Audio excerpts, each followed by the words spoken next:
palabra, vamos a ir al Evangelio según San Lucas, capítulo 2.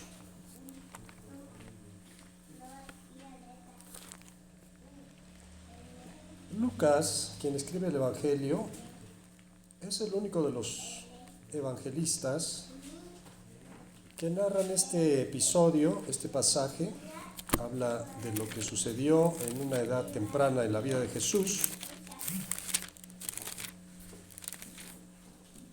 Hay muchas ideas, por ahí hay un evangelio apócrifo que habla de que Jesús de niño resucitaba pajaritos y andaba jugando, haciendo milagros. No, Jesús fue un niño, un adolescente común y corriente, como todos nosotros de niños y de adolescentes, ¿no?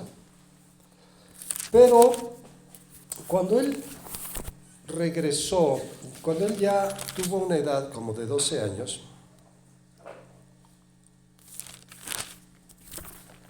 dice aquí, vamos a ir al Lucas 2, en el 41, ¿ya lo tenemos?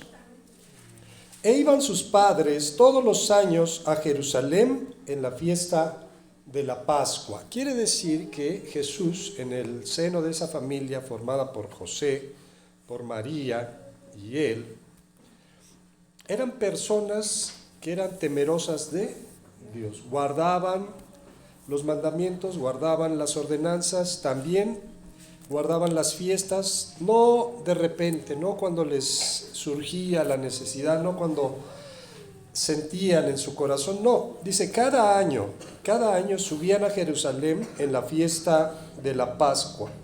Y cuando tuvo 12 años, subieron a Jerusalén conforme a la costumbre de la fiesta. Se llegaba a Jerusalén, esa fiesta tardaba aproximadamente 7 días, donde se tomaba el pan sin levadura y se comía el cordero pascual. Precisamente en la misma fiesta, cuando Jesús establece la Santa Cena y anuncia a los discípulos que ha llegado su hora, dice que cada día de la fiesta ellos acudían y hacían las costumbres de la fiesta. Al regresar ellos, ahora iban por familias, iban como en caravana. Nazaret está a unos 300 kilómetros de distancia de Jerusalén, no es un viaje rápido. Y entonces iban ellos en caravana con las familias, con los vecinos, con los amigos.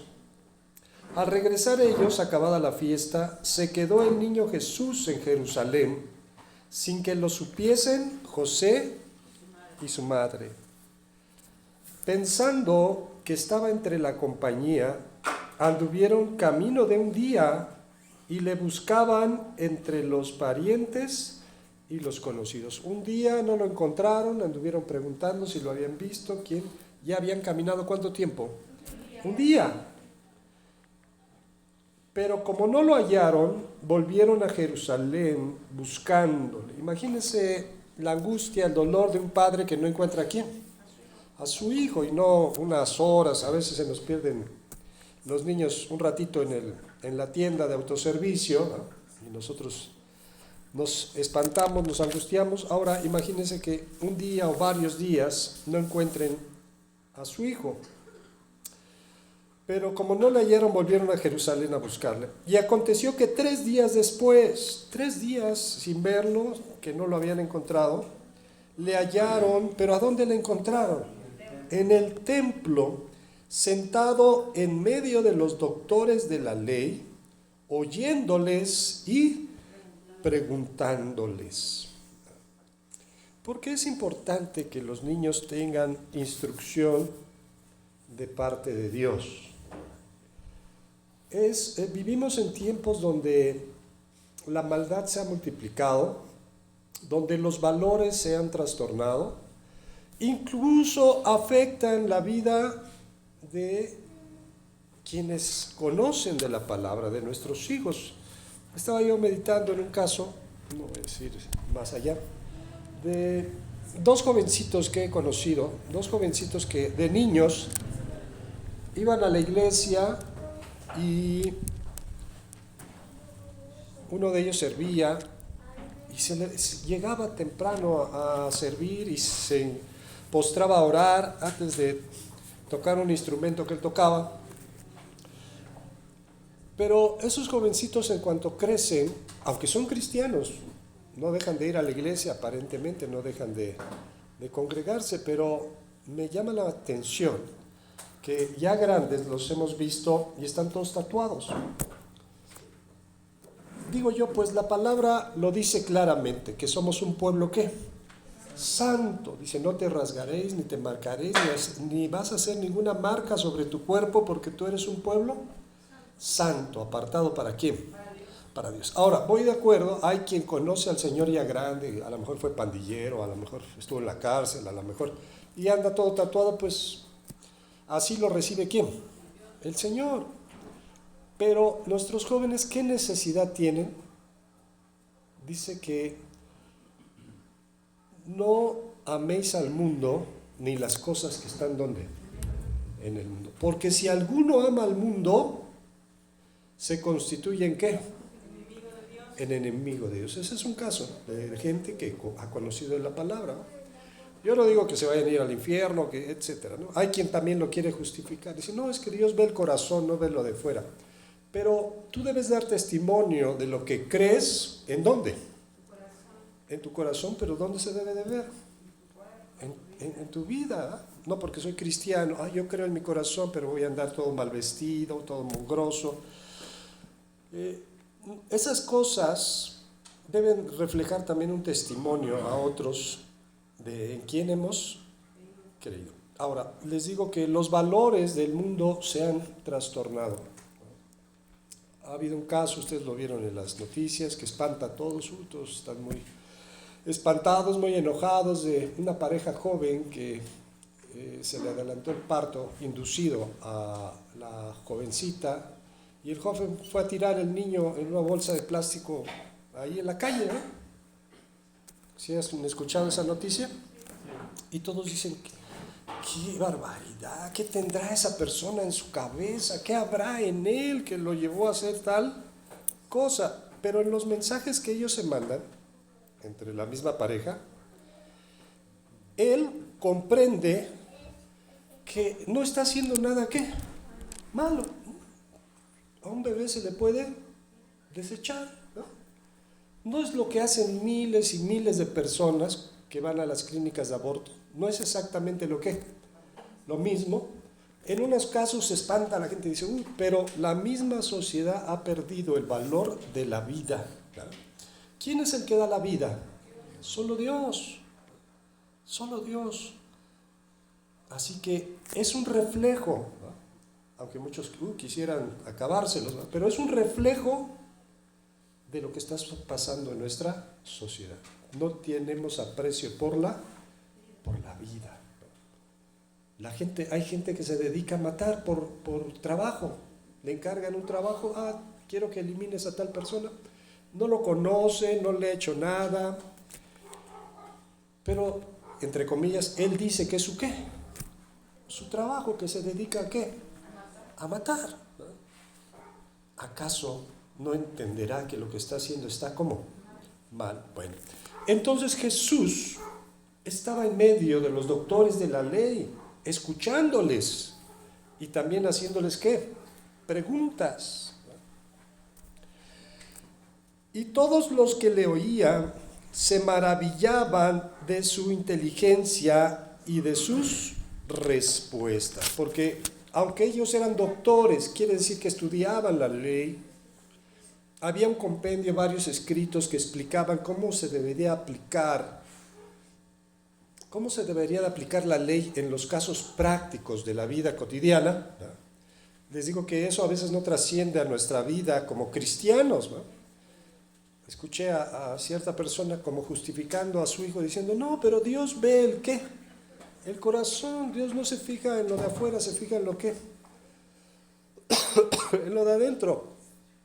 Jesús más adelante les hace una comparación a los fariseos y a los doctores de la ley y les dice, miren, cuando ustedes dicen que en el altar alguien ha rozado el altar, esa persona queda santificado porque rozó el altar. Y cuando alguien toca un muerto, ese muerto queda ¿qué? Esa persona queda inmunda porque tocó un ¿qué? Un cuerpo. Entonces, quiere decir que a donde estemos, con lo que nos relacionemos, va a tener una influencia directa en nuestra vida. Dice que se maravillaban. ¿Cuántos años tenía Jesús? 12. Todos los que le oían se maravillaban de su inteligencia y de sus respuestas. Cuando le vieron, se sorprendieron y le dijo su madre: Hijo, ¿por qué has hecho así? He aquí tu padre y yo te hemos buscado con angustia.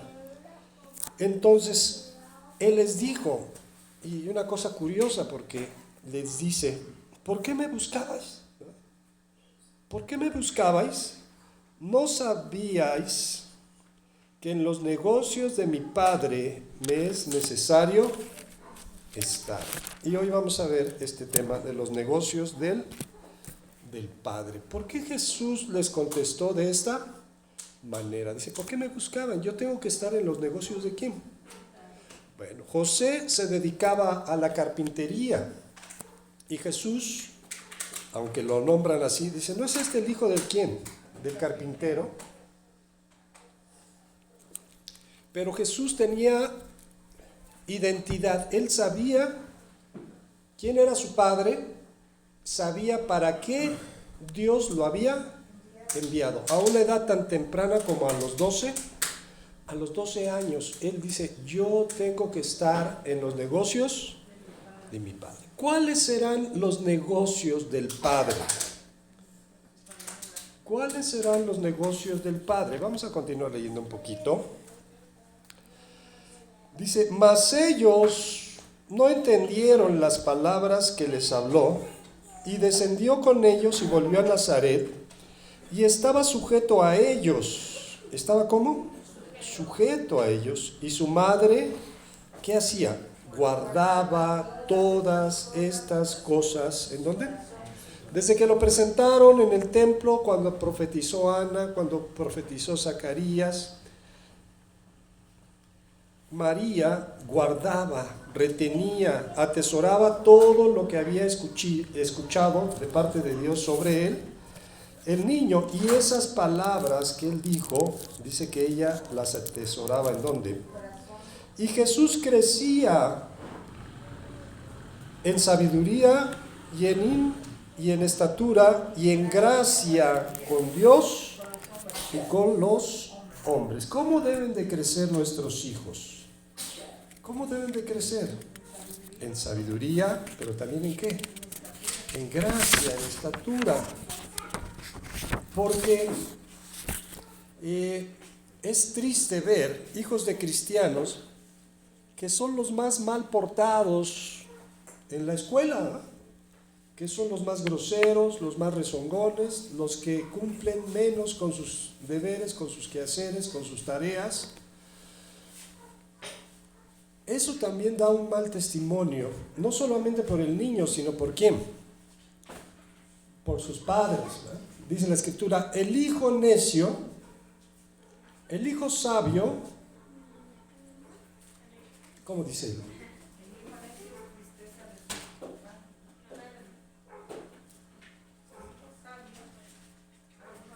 Ahorita lo buscamos. Entonces, el reflejo de nuestros hijos va a ser nuestra relación con ¿quién? Con Dios. He conocido pastores que sus hijos andan desbalagados, ¿no? Sus hijos no se congregan, sus hijos andan en sus negocios, andan en sus empleos, en sus trabajos. Y como toda la vida, pues hay justificación para todo, ¿verdad? No, es que por esto, o por aquello, o por lo otro. No, dice la palabra de Dios: instruye al niño ¿en dónde? En su camino, y aun cuando fuere viejo, ¿qué le va a pasar? No se apartará de él.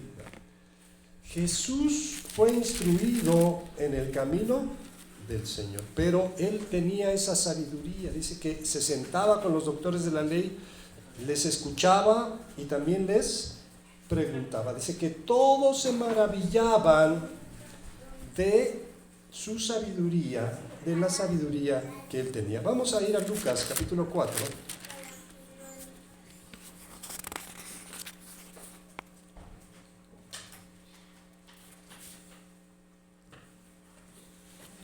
¿Ya lo tenemos? Vamos a ir un versículo 16. Aunque Jesús había nacido en Belén, recuerden que el ángel le dijo a José que huyeran de ahí porque Herodes trataba de asesinar al niño y tuvieron que ir a Egipto huyendo. Y cuando regresaron otra vez a la tierra de Israel, José no quiso quedarse en Belén porque tenía miedo de que el hijo de Herodes había quedado como gobernante en esa región, así que se fueron a vivir de donde eran ellos, en el norte, Nazaret. En ese pueblito ahí creció Jesús. Vino a Nazaret, donde se había ¿qué? Criado. Estamos en el Lucas 4:16. Y en el día de reposo entró en la sinagoga conforme a ¿qué? A su costumbre y se levantó a leer. Miren, las costumbres son muy importantes, ¿no? Dice la Escritura, no os dejéis de congregar, como muchos tienen ¿qué? Si usted adquiere la costumbre de faltar, de que un día sí, otro día no, que de repente un mes ya no va y al mes siguiente sí va, ¿no? Eso se va haciendo una ¿qué? Una costumbre, pero es una mala costumbre. No se dejen de congregar como algunos tienen por costumbre, pero Jesús tenía una costumbre. Todos los sabbat se reunía en la sinagoga. ¿Qué se hacía en la sinagoga? Se leía la palabra de Dios, se oraba, se cantaba, se aprendía. Los niños aprendían a leer en la sinagoga. Era el lugar donde toda la familia, niños, niñas, hombres, mujeres, jóvenes, era un lugar donde iban al encuentro del conocimiento de ¿quién? De Dios. Y esa era la costumbre de ¿quién?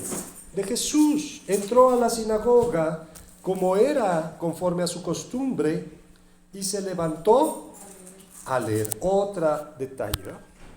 Hay quien dice, sí, yo no falto a la iglesia, yo todos los domingos voy, pero no participas en nada.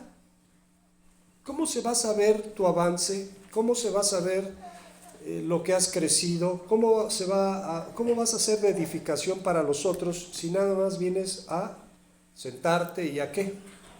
Y a escuchar.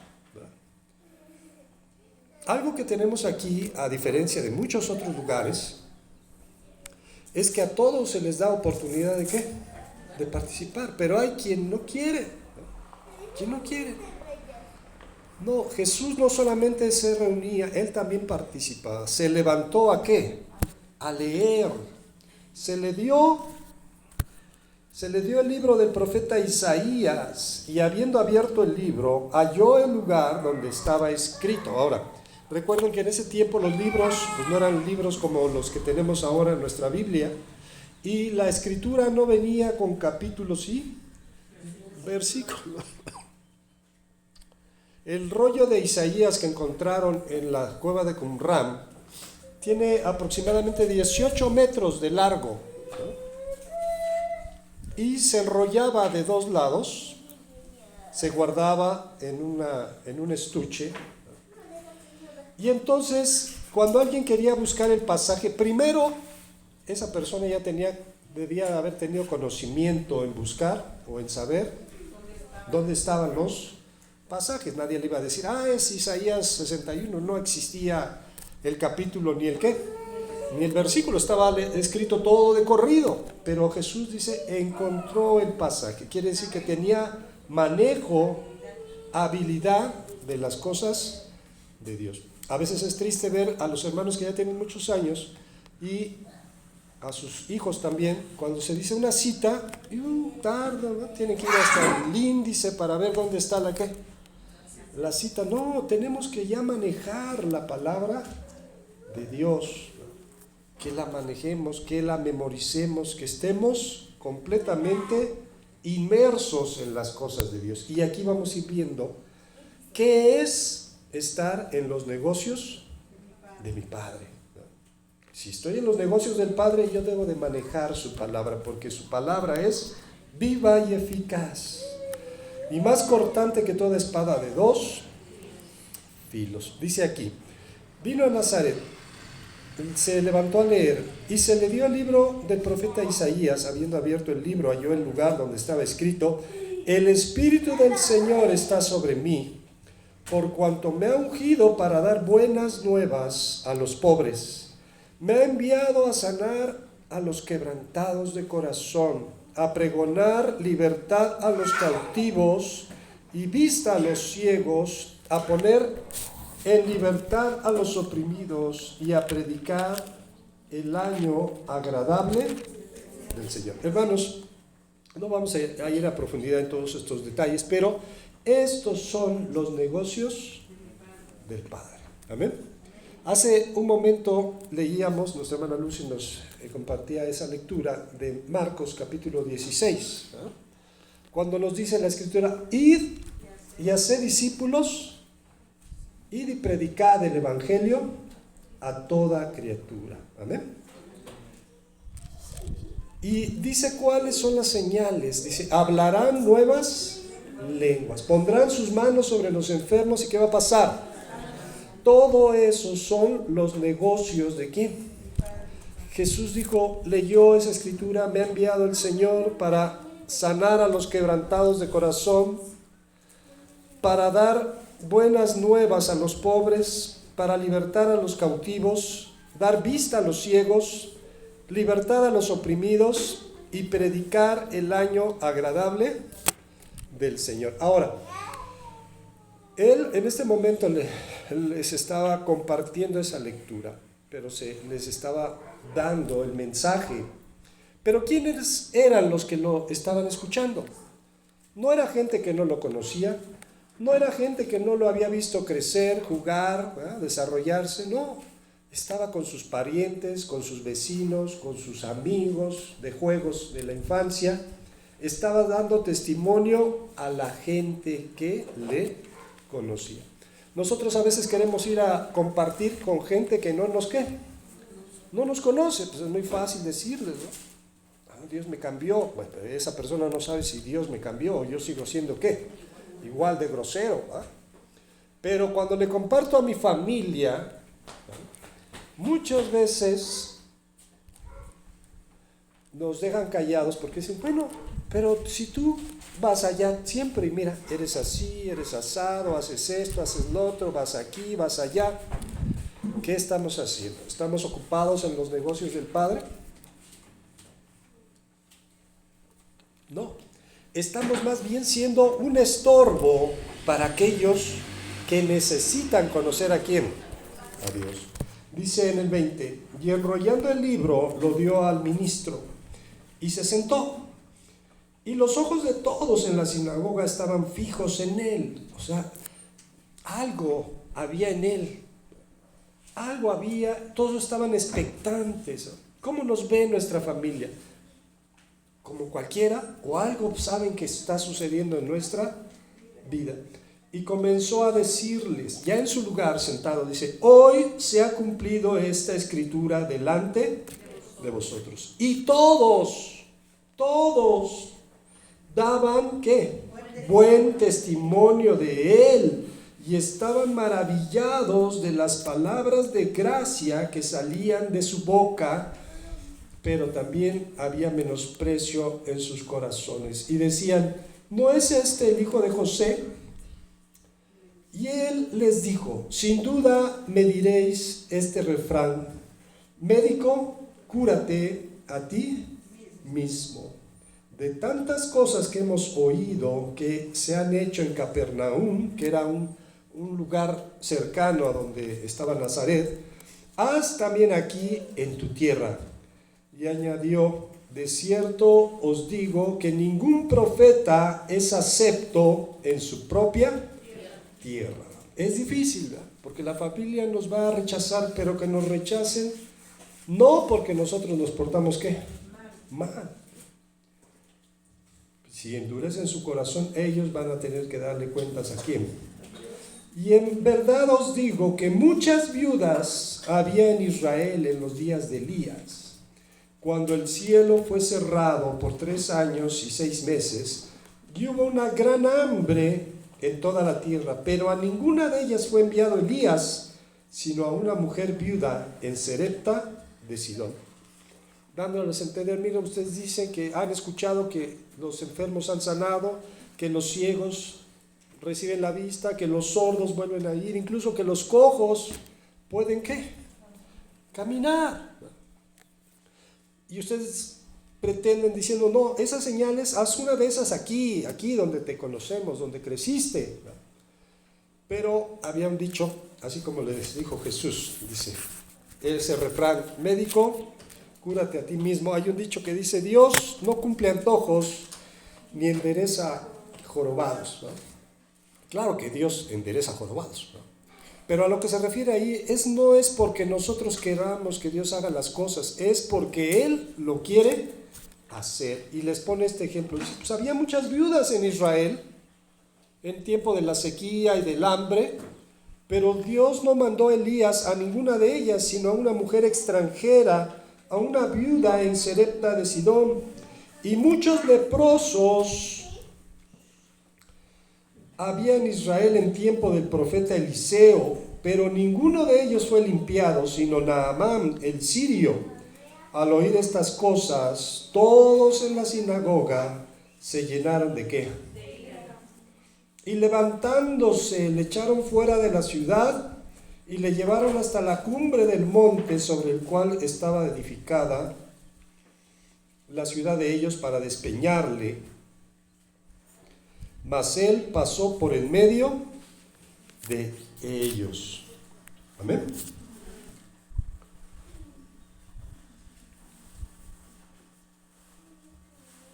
Ahora, ¿no lo recibieron en dónde? En Nazaret, en su aldea, donde había crecido, con sus compañeros de juegos, con sus compañeros de sinagoga, con la gente que lo conocía y que daba buen testimonio de quién. De él, de tal manera que casi lo corrieron, no dice aquí, que lo sacaron fuera de la ¿qué? De la ciudad. Y no solamente eso, incluso estaban pensando despeñarle del monte donde se extiende Nazaret.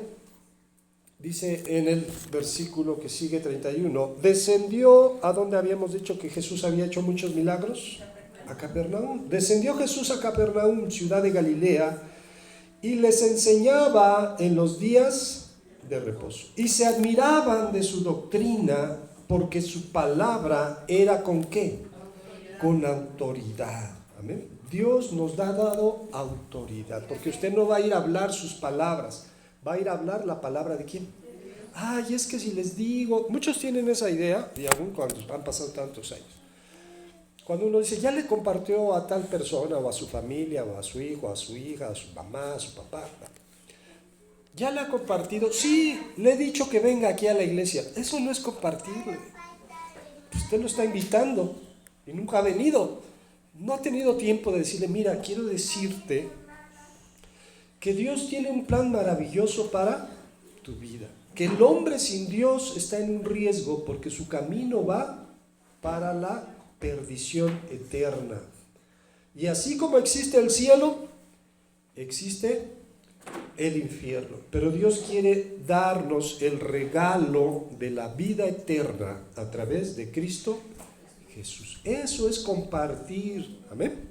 No decir, te invito a la iglesia, vamos.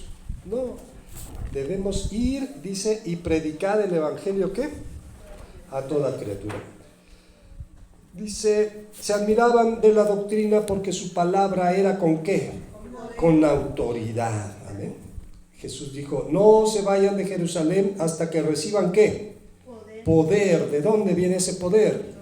De lo alto. Estaba en la sinagoga un hombre que tenía un espíritu de demonio inmundo. Ahí mismo en la sinagoga. El cual exclamó a gran voz diciendo, déjanos, ¿qué tienes con nosotros, Jesús Nazareno?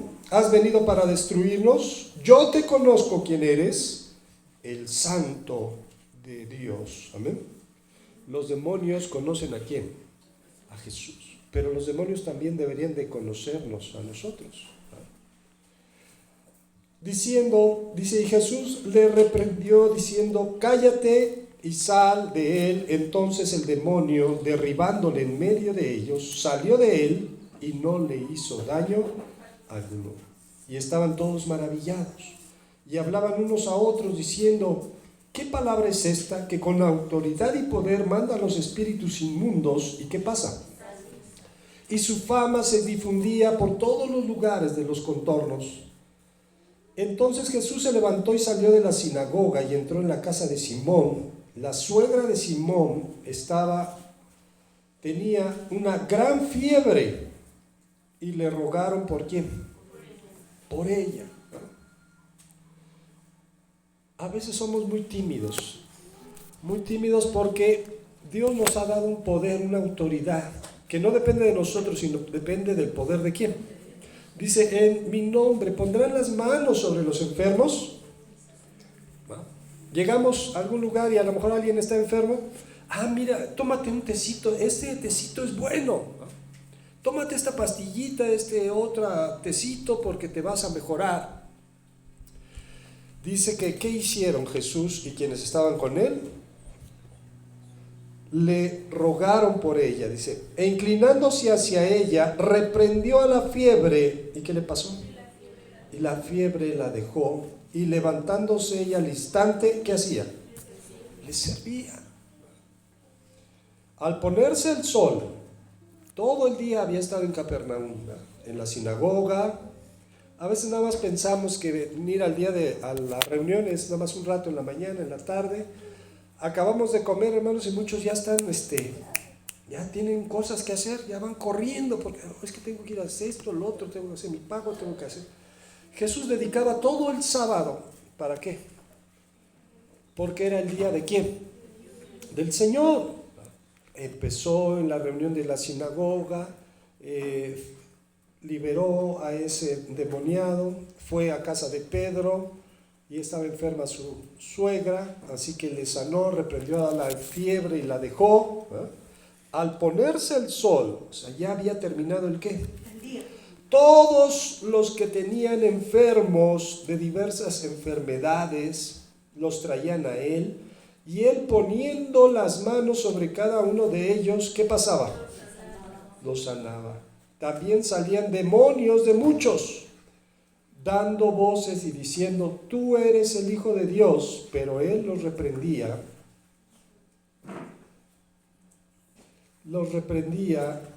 y no les dejaba hablar porque sabían que él era el Cristo.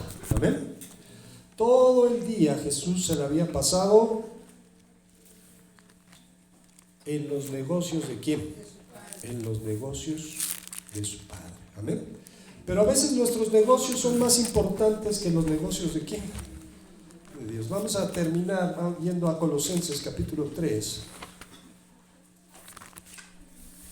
A veces nuestros negocios son más importantes, nos llevan más tiempo. No tenemos tiempo para Dios. Hay quien no viene a las reuniones de oración los miércoles porque tiene otras cosas más importantes que hacer. No andan en los negocios ¿de quién? Del Padre. Y aquí en Colosenses capítulo 3 en el verso 1 dice, si pues habéis resucitado con Cristo, ¿qué tenemos que hacer, hermanos? Buscar las cosas ¿de dónde? De arriba. Fija tu atención en los negocios del Padre. Mira en las cosas de arriba, no en las de la tierra, porque habéis muerto y vuestra vida está escondida con Cristo. ¿En quién? En Dios. Y cuando Cristo vuestra vida se manifieste, entonces vosotros también seréis manifestados con Él en gloria. Amén. ¿Qué quiere decir esto? Quiere decir que mira, donde está el tesoro del corazón, ahí está el corazón de la persona. Todos tenemos preocupaciones, todos queremos que nos vaya mejor, quizás quisiéramos tener un mejor carro, una mejor casa, un mejor salario, y no está peleado Dios con esas cosas. Pero a veces perdemos de vista que todo eso no importa. El día que nos vayamos, ¿qué va a pasar con nuestro trabajo, con nuestra casa, con nuestro carro? ¿Qué va a pasar? Se va a quedar. Lo que va a ser importante es estar en el cielo con Cristo para toda la eternidad. Eso es lo más valioso, lo más hermoso, y así, por eso dice la Escritura que debemos de cuidar nuestra salvación ¿con qué? Con temor y temblor, ¿no? Porque va a haber otra realidad para algunos. Dice, allí será el lloro y el crujir de dientes. ¿Cómo? Si yo iba, pues ibas, pero no te habías entregado totalmente a quién. Tus negocios eran más importantes que los negocios de quién, del Padre. Amén. Que el Señor nos bendiga y nos guarde.